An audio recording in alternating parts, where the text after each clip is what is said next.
Hola, bienvenidos a otra vuelta a la historia, una vez más con ustedes. Hoy vamos a estar viajando al pasado para interactuar con el presente y con nuestra fe. Hoy vamos a hablar de la razón y la fe. ¿La razón y la fe se contradicen? Para un cristiano, ¿es necesario conocer más sobre la ciencia para conocer más a Dios? Hay algo que me dijo nuestro invitado, que ya lo voy a presentar, Benjamín, que un ateo tiene más fe que un cristiano. Realmente me dejó pensando. Pero bueno, vamos a presentar a nuestro invitado Benjamín de las Heras. Él tiene estudios en el mercadeo y ventas, es ingeniero en persuasión, se capacitó en equipos para ventas, tiene nivel 3 en evangelismo explosivo, ha estudiado las profecías escatológicas, sobre todo enseña el libro de Daniel y Apocalipsis, es maestro en la escuela dominical, también trabaja en una empresa norteamericana, actualmente Royal Prestige, así se dice. Perfecto. También es teólogo y estudia la palabra, y también siempre anda con una lupa estudiando sobre los últimos eventos científicos que se han descubierto. Así que lo presento, bienvenido a nuestro hermano y amigo Benjamín de las Heras. Gracias. Bueno, aclaro algo, no soy teólogo. Me encanta la teología y estudiar la Biblia, pero no soy teólogo. Y gracias por invitarme. ¿Cómo comenzó tu interés por la ciencia? Bueno, interesante pregunta. Desde pequeño siempre ya en la escuela y sobre todo cuando uno ya empieza bachillerato, pero incluso de antes, siempre me encantó toda la parte de biología, de naturaleza, física, ¿no? No tanto matemática, pero sí toda la parte de física. ¿Has estudiado algún libro que te llamó la atención? He leído libros, te aclaro que no soy científico, por supuesto, pero sí he leído y estoy muy atento a los descubrimientos, a los avances, a cómo ha ido, incluso estadísticamente, cómo se ha acelerado los descubrimientos, la ciencia, la tecnología, y bueno, lo vemos, ¿no? A ver, ya sabrán que no es de aquí, no es de Argentina, sos de España, naciste en Madrid. Sí, yo nací en Madrid, España, y después a la edad de 13 años, más o menos, emigramos a Venezuela por un trabajo de mi papá, que lo llamaron, cuando Venezuela era otra, por supuesto.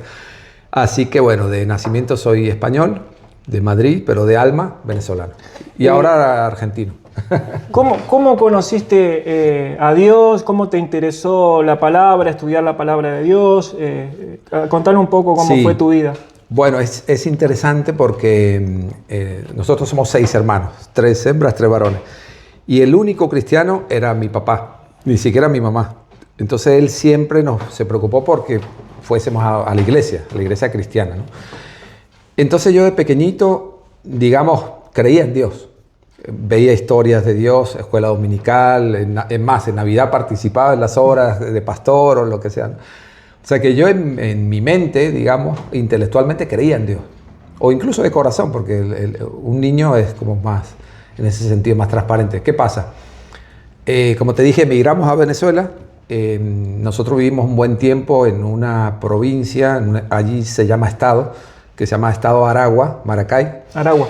Y allí mi papá rápido se preocupó por conseguir una iglesia cristiana evangélica, ¿no? Y bueno, fuimos a regañadientas. Literalmente, obligados.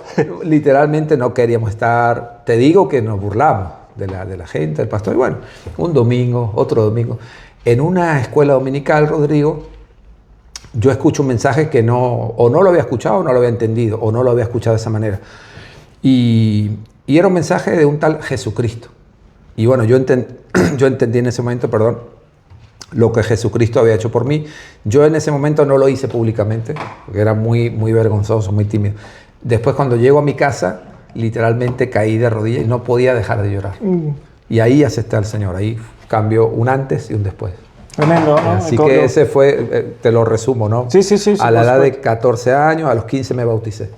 Qué lindo, ¿no? Es poder experimentar eso y recordar, ¿no? Porque siempre recordar hace bien.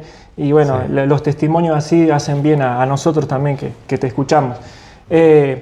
Yo decía al principio del programa que vos me habías dicho, me habías comentado que un ateo necesita tener más fe que un creyente, que un católico, que un cristiano, que un musulmán que creen en Dios. ¿Por qué? Bueno, decís la pregunta es eso? interesante y pareciera incongruente, ¿no? Sí. Porque fe se asocia más que nada a Dios, ¿verdad? Aunque fíjate, todos los seres humanos tenemos fe. Cuando nosotros vamos a encender un interruptor de la luz, no pensamos, no, ¿será que enciende o no enciende? No, eso es fe, en una medida quizás baja, ¿no? Por rutina, o cuando vamos a encender el auto. Ahora, ¿por qué digo que un ateo requiere más convicción? Vamos a decir convicción, certeza de que no existe Dios, porque las posibilidades son infinitas de pensar o de certificar o de comprobar que no hay, digamos, o que algo o que se creó por casualidad, todo esto que vemos, el universo. Por eso es que digo que se requiere más fe, ¿no? Lo digo irónicamente, porque la fe obviamente es algo espiritual, pero me refiero irónicamente que un ateo, como no tiene ningún argumento sólido científico, a eso me refiero. O sea, requiere de mucho más esfuerzo para, digamos, respaldar lo que él dice que no hay un Dios. Claro, porque, o sea, los cristianos, los creyentes, creemos en un Dios, en un creador del universo, de todas las cosas, pero el ateo dice que es de la nada, o Darwin, la teoría de Charles Darwin, que vino de la evolución. ¿Cómo claro, pero fíjate Darwin? qué interesante lo que dice, ¿no? Porque vamos de una forma respetuosa, ¿no? Pero es para que el público lo entienda, y sobre todo los que se dicen ateos, que yo creo que son muy pocos. Pero los que se dicen incluso agnósticos o que dicen que no creen en nada o que creen en un universo, ¿no? Fíjate, vamos a apartar por un momento, vamos a apartar Biblia y vamos a apartar a Dios. Casi nada, ¿no? Si se pudiera hacer eso, pero vamos a apartar. Vamos a hablar científicamente. La nada no puede crear algo. No. Y para que haya algo tiene que haber una causa. Entonces, ya de por sí, o sea, como te digo, apartamos a Dios, apartamos toda la Biblia. Bueno, eso y no hay base científica. Lo decía por eso digo. Aristóteles, ¿no? Que tiene que haber algo impulsando otra cosa, ¿no? Un filósofo griego. Sí, incluso las posibilidades, no sé el número, no lo tengo aquí, pero hay varios científicos, ojo, no son cristianos, científicos que hablan de 100 a la millonésima probabilidad de que el universo se haya creado a sí mismo, se haya creado por casualidad. Y eso es prácticamente matemáticamente imposible. Cuando tú dices 100 a la millonésima es, bueno, no hay forma. Así que, o es como la teoría de la evolución, ¿no? Que se quedó en teoría. Fíjate que hoy tú le preguntas a cualquier científico, incluso vamos a ir al extremo, a un científico ateo, y tú le preguntas o tú le dices, bueno, ¿puede haber una mutación de una especie a otra? Y te va a decir que no, es imposible. O sea, con todo el paso de tiempo. Por ejemplo, de una gallina, de un pescado a una gallina, de pasar unas escamas a unas plumas. No hay mutación. Y fíjate que cuando adaptación se cruza, sí, adaptación y en cierta forma evolución, de que vamos cambiando de acuerdo al ambiente, eso es otra cosa. Claro. Pero porque no evolución como transformación de genética. He escuchado ciertos tipos de aves que modifican el pico, por ejemplo, por el clima, por el ambiente, o las patas, pero siempre son pájaros. Sí, o sea, no es que se cambia. Claro. Siempre son aves. Eso es lo que dice la teoría de Darwin, que con el tiempo venimos de los monos, ¿no? Realmente lo que hizo Darwin, en cierta forma, en algunos aspectos fue muy bueno. Fue muy buena la investigación que hizo. Pero no al punto de la teoría evolutiva. Si lo entendemos, la palabra de Dios, Génesis, siempre hay un creador, un diseñador, ¿no? O sea, en principio creó los cielos y la tierra, después los animales, después nosotros. Hay un orden, ¿no? Hay un orden. Sí. Me dijiste también sobre una ley, la ley de termodinámica, puede ser, no la he escuchado, me llamó la atención, estuvimos hablando, la estuve estudiando, pero ¿qué es la ley de la termodinámica? Las leyes de la termodinámica, realmente son 3, pero hay 2 que son las principales, ¿no? Aquí tengo algo para no equivocarme. Pero la primera ley de la termodinámica dice que, y es bien sabida, de hecho se estudia en bachillerato y después La energía no se crea ni se destruye, solo sufre una transformación. Esta fue descubierta por dos científicos, Joule y Meyer, en 1842. Sin embargo, la Biblia, ¿no? Aquí tengo hace millones de años, perdón, hace miles de años, antes de estos grandes científicos ya decía: ninguna masa o energía ha sido introducida al universo desde que Dios acabó su creación. Esto está en Génesis 1, 3 y 2, lo podemos leer. Dice así, en Génesis 1, dice: en el principio creó Dios los cielos y la tierra. En el principio creó Dios, ¿no?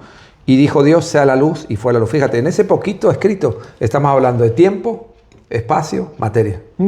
Nada más y nada menos. O sea, en otras palabras, claro, esto es para que se nos vuelva el cerebro, ¿no? Pero en otras palabras, todo esto que vemos, todo el universo que vemos, no existía.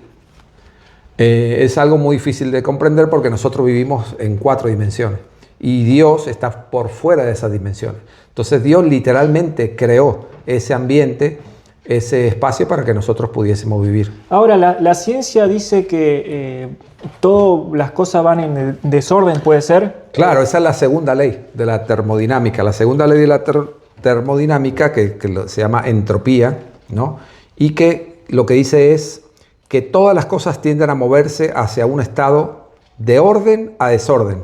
O sea, todo tiende a decaer, a oxidarse, a corromperse, a echarse a perder, ¿no? Por ejemplo, mientras estamos aquí nosotros hablando, el Sol está perdiendo millones de toneladas de masa, por ejemplo. Se está muriendo. Se está muriendo. Sí. Entonces, en Hebreos 1:10, yo no sé si lo tenemos por aquí. Esa es la segunda ley de la termodinámica, y lo que habla es que el universo es cerrado, está cerrado y tiende a un desorden y a una descomposición. Yo recuerdo, por ejemplo... No solamente el Sol, todo. En varios versículos, no sé si era en el Eclesiastés, decía que el río fluía al mar y nunca se llenaba o nunca se rebalsaba los mares. Claro. Es como que siempre se mantenía, bueno, existen tsunamis, ¿no? Pero es como que todo el tiempo hay como un relativo orden, ¿no? En la naturaleza misma, ¿no? Para que sea habitable. Tal cual, aquí tengo varias citas, por ejemplo, en el libro de Job, dice que él atrae las gotas de las aguas y destila niebla, ¿no? Hablando de Dios. Otro en Eclesiastés, que es el mismo autor, Eclesiastés, Salomón. Claro, Salomón, el hijo de David, dice todo lo que creo que es lo que hablaban, ¿no? Dice, todos los ríos van al mar y el mar no se llena. Van al mar, ¿no? Y en Isaías 43:16 dice parecido que él hace camino en el mar, hablando de las corrientes submarinas, corrientes del mar, ¿no? Bueno, por ejemplo, en Job también dice que cuelga la tierra sobre la nada. En Isaías 42 dice que él está sentado sobre el círculo de la tierra. Imagínense, estamos hablando miles de años antes de que los científicos descubrieran la redondez de la tierra. Bueno, yo recuerdo Galileo. Lo que se enseñaban en las escuelas, en las primarias, cuando Cristóbal Colón descubrió América. Claro. Al mundo lo hacían arriba de una tortuga, de un elefante. Era como que era inmenso. Sí. Que pensaban incluso que Cristóbal Colón había dado la vuelta a la India. A la India. Sí. Por eso digo, o sea, las evidencias son abrumadoras, contundentes, ¿no? de que hay un creador. Nosotros como cristianos sabemos que es Dios y que hay un libro que realmente son 66 libros, que es su palabra y que no es cualquier libro y que es más moderno o más nuevo que el periódico que aparezca mañana, ¿no? ¿Por qué crees que hay tanta gente que cree que la fe y la razón se contradicen? Bueno, interesante pregunta. Y te soy sincero, por las preguntas que he hecho en la calle y por la gente que ha hablado, que me he topado con ese concepto, ¿no? Yo creo que viene del hombre, viene de nosotros mismos, viene del corazón del hombre. Para mí son dos temas, ignorancia y el corazón endurecido. O sea, no es que la persona crea realmente que no hay algo, porque eso ya está en el corazón del hombre de que nace, pero... No quiere someterse a la voluntad de Claro, Dios. Justamente, Rodrigo, porque fíjate, hay personas que literalmente me han dicho, sí, lo que pasa es que si yo creo en Dios tengo que hacer esto y esto y esto. O sea, voluntariamente dicen no. O incluso hay gente que te dice, bueno, sí, es que yo sé que existe, pero déjame, después creo en eso. Y eso es un peligro. Yo creo que es el engaño más grande del otro, ¿no? Del otro enemigo que es Satanás. Es uno de los engaños más grandes de la humanidad. Pensar que, bueno, tengo tiempo, después lo haré. Entonces, pero respondiendo de nuevo a tu pregunta, yo creo que es eso, es ignorancia por un lado, en la contundencia de los hechos científicos, y por otro lado es orgullo, vanidad, altivez y el corazón endurecido. Ahora, yo conozco muchos científicos que han creído, ¿no? Newton, Faraday, Pascal, Galileo Galilei, Einstein. Sí, bueno, fíjate. Hombres de fe. Sí, es curioso porque los últimos, te pones a ver, en la historia lo que nos dice que los últimos 100 años para atrás hubo un alejamiento, no de la ciencia, de los científicos a Dios, pero si te pones a ver atrás, exactamente Faraday, Newton, Kepler, Galileo, eran hombres de Dios, eran grandes científicos. Me trajiste unas citas textuales, ¿no? de ellos. Sí.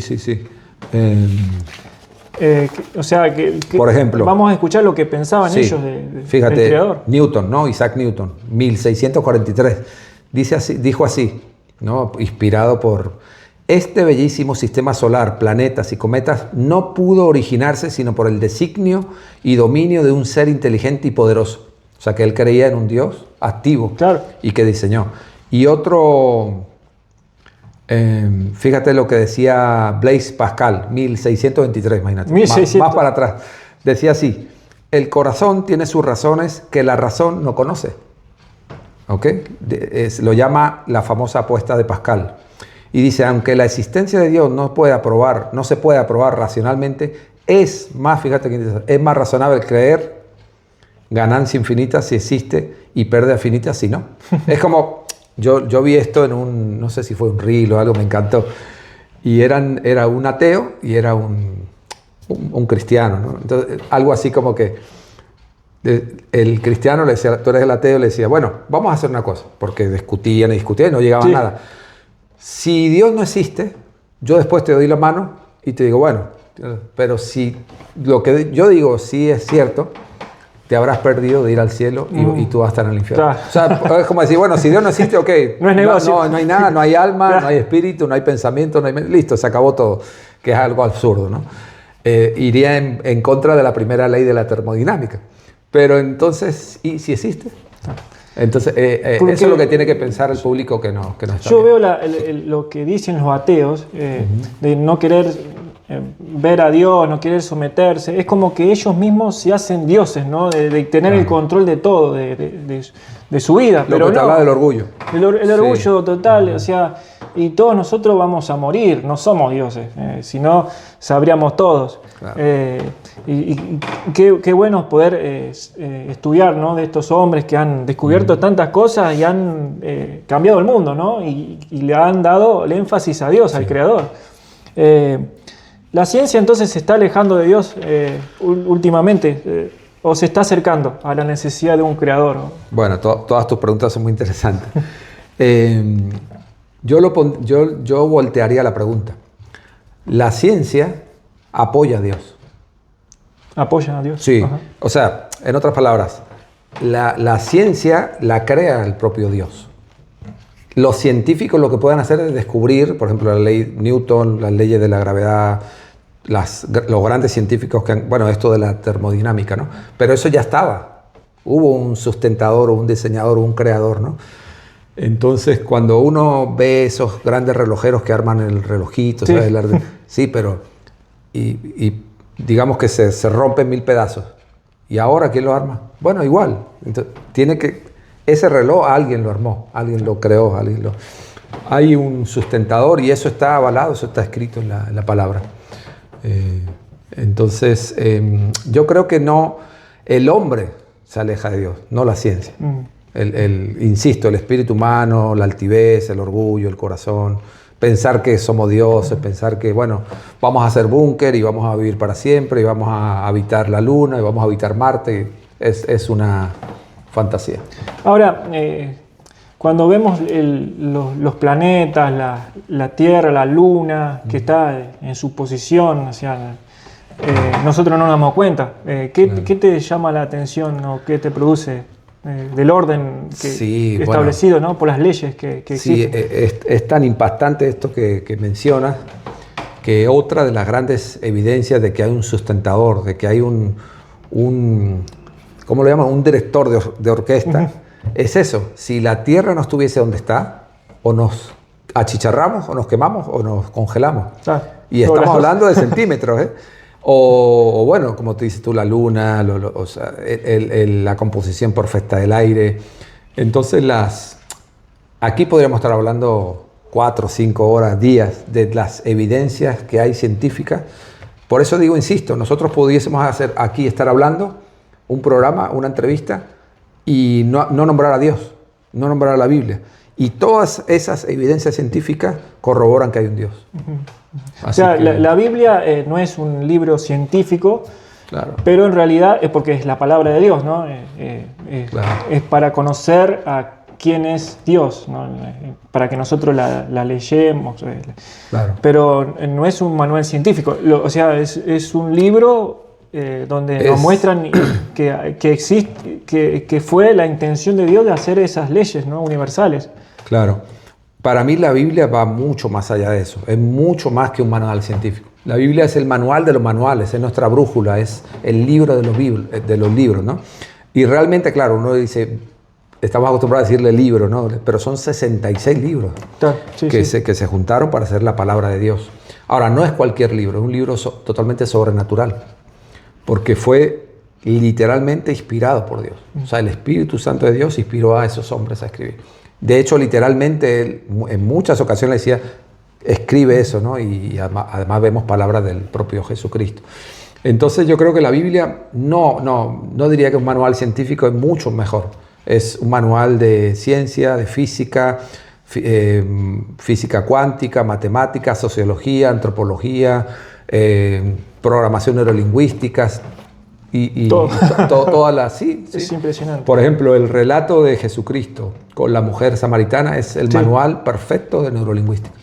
¿Neurolingüística? Sí. ¿Por qué? Cómo usar las palabras y cómo usar los pensamientos, porque neurolingüística viene de pensamiento, tiene palabra. Estudios, ¿no? Sí, yo hago capacitación en neurolingüística o programación neurolingüística, ¿no? Que es cómo usar las palabras, el lenguaje, de una forma de poder cambiar la realidad. ¿Y te llamó la atención lo que hizo Jesús con esta mujer? Sí, porque Jesús utiliza mucho las palabras y utiliza las palabras de la mujer para su bien. Mira qué no para acusarla, sino para su bien. ¿Qué descubrimiento te llamó, bueno, de los que hemos visto o actualmente, te ha llamado la atención y has dicho... y te ha acercado más a Dios? Wow, sí. Hay muchos, pero... Sí, yo diría el ADN. ¿El ADN? Definitivamente, sí. Cuando se descubrió el ADN y después todo lo que vino después, ¿no? El ADN... La cadena del ADN del ser humano es única. Así no lo recuerda. ¿Qué función cumple el ADN? El ADN no es ni más ni menos que... millones de bibliotecas en el código genético humano, ¿no? Es el color de tus ojos, de tu piel, ahí está todo. Entonces, el ADN nos muestra que hay un Dios. Porque el ADN del ser humano es totalmente diferente a cualquier otra criatura. Totalmente diferente. Es el motor de nuestro cuerpo, diríamos. Entonces me llamó mucho la atención, o sea, cuando veo estudios, porque bueno, los creadores... Los que descubrieron el ADN fueron Crick y Watson, ¿no? Si no me equivoco, 1950. Pero después vino una cantidad de estudios a raíz de eso. O sea, hay muchas cosas, ¿no? Pero yo creo que el ADN fue lo más impactante. Ahora, un cristiano o un creyente ¿tiene que estudiar más la ciencia para acercarse a Dios? ¿O tiene que estudiar su palabra? ¿O qué es lo que pensás? ¿O las dos cosas? Interesante. ¿No? Estudiar la ciencia nunca va a estar mal, va a estar muy bien. Pero yo pondría de primero la palabra. Y es inevitable que cuando estudia la palabra vas a ir a la ciencia. Va a ir a la ciencia, claro. O vas a querer corroborar cosas científicas. Así que las dos cosas. Sí. Ahora, uno dice la fe mueve montañas, es lo que dice. Pero la razón también mueve, ¿no? O sea, científicamente se puede descubrir muchas cosas, los hechos. Pero yo pensaba, meditaba sobre esto, porque hay ateos que no creen en los milagros. Yo particularmente creo, no sé si vos crees en los milagros, hay que creerlo, hay que tener fe, no es razonable un milagro. Claro. ¿Qué pensás de los milagros? Bueno, aquí ya vamos al plano espiritual, ¿no? Sí, creo en los milagros, los he visto además, así que ahí entramos en el plano de Dios. Sí. Ahí entramos en el plano que no podemos entender, pero que sí lo vemos, sí lo creemos, muchos hemos visto milagros. Bueno, creo que tú y yo somos un milagro viviente. Pero sí, ahí entraríamos a otro plano, exactamente como dices tú, que no es razonable, ya no entra la razón, ¿no? Es como que si alguien me preguntase, bueno, compruébame que Dios existe. No, es algo de fe, es algo espiritual. Claro, porque uno dice multiplicar los panes y los peces, de ser 7 pesos a alimentar a toda una población. Claro. Entonces eso no es razonable, hay que creerlo, ¿no? No es científico. No es científicamente probable, es como decir 2 más 2 es 5. Por eso te dije que entramos a otro plano. Sí. Y es algo que solamente puede hacer Dios o alguien a través del Espíritu Santo de Dios. ¿Qué le podría decir a la gente que te está escuchando sobre cómo vivir en la fe? Y actualmente cuando se han escuchado muchas cosas, ¿viste? Hay mucha desinformación sobre la ciencia. ¿Qué le podría decir a la gente que te está escuchando? Esta es una de las preguntas, considero, más interesantes que me has hecho. ¿Por qué te digo esto? Porque no sé si les pasa, pero ahora hay una corriente muy grande de que somos dioses, o que la energía del universo, y la gente tiene mucha fe en eso. O sea, ahí tú ves que el ser humano tiene que tener fe en algo, aunque sea en sí mismo. Por eso que el ateo en algo tiene que creer, ¿no?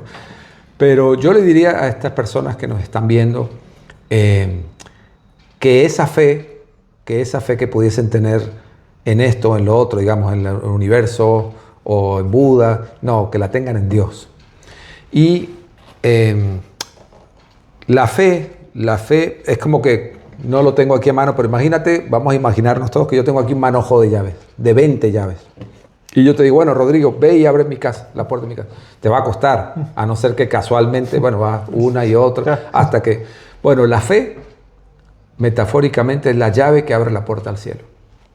O sea, es la única forma que nosotros tenemos de entender a Dios, de recibir a Dios, y que abre esa puerta del cielo. Es la fe. No es mérito, no es nuestro raciocinio. Claro. Yo me conseguí una persona en Caracas cuando hacíamos esta jornada de evangelismo y estábamos ahí en el grupo, íbamos 2 personas, a veces 3, y esta persona era un filósofo. Y él decía, no, yo he leído la Biblia aproximadamente 4 o 5 veces. Toda la Biblia. Y la he estudiado. No hay muchas personas que han hecho eso. Sí, pero mira lo que dijo. He leído la Biblia 4 o 5 veces, filósofo, pero no, yo soy satánico.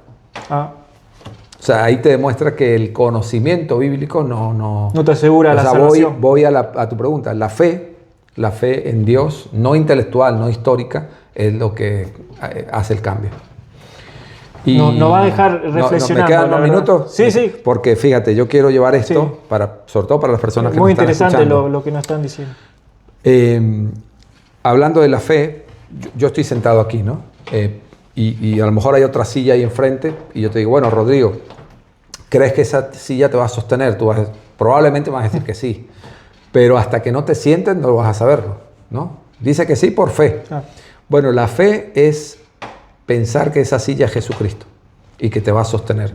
Y ahora en pocas semanas viene lo que llamamos Navidad, ¿no? Pero la persona llama Navidad a fiestas, a bailes, a alcohol, a divertirse, a olvidarlo. Y nada de eso es Navidad. La Navidad que es Jesucristo.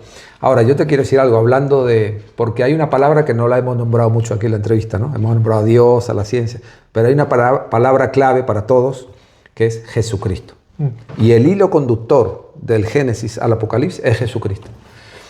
Ahora, ¿quién es Jesucristo? ¿Fue un hombre, fue un bebé, vino, nació, murió, resucitó y ya? No, Él es Dios, fue Dios. Entonces no es como Harry Potter, no es como el bebé que nació para morir. No, Jesucristo fue el bebé, sí, que nació para morir, pero ¿con qué propósito? Para salvarnos.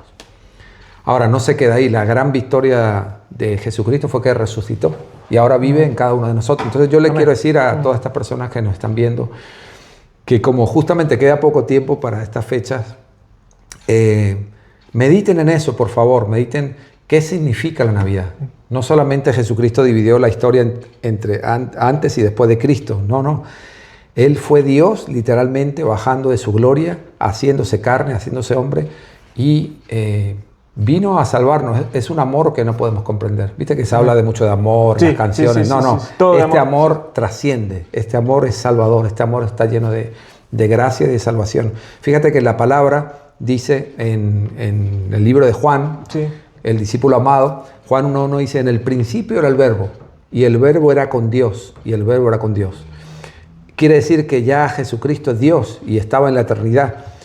Pero más adelante dice, ese verbo se hizo carne y habitó entre nosotros y vimos su gloria como el unigénito Hijo del Padre.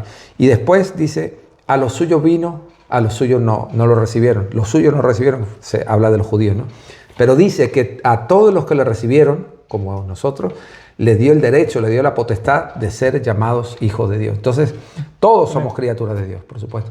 Pero solamente son hijos de Dios los que reciben a Jesucristo. Así que yo invito a los que nos están viendo que aparte de todo lo científico que hemos hablado, que está muy bien, que son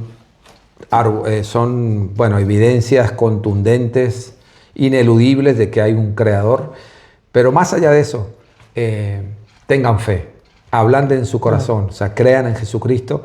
Fíjese qué ser humano, qué hombre en la historia se atrevió a decir de sí mismo, yo soy el camino, la verdad y la vida, y nadie viene al Padre sino por mí. Así que bueno, esa es mi reflexión. Jesucristo es la respuesta es Jesucristo. Realmente muy linda la reflexión, Benjamín. Gracias. La llave es Jesucristo, ¿no? Solamente en Él podemos ser salvos, no por nuestro razonamiento ni por la ciencia, es por la fe en Él. Y te agradecemos, la verdad, muy lindo a ustedes. Reflexión. Vamos a seguir reflexionando sobre todo esto, estudiando más y gracias por venir aquí. Gracias a ti, Rodrigo. Y bueno, síganos en nuestras redes, gracias por estar con nosotros y una vez más volvimos para el próximo episodio. Muchas gracias.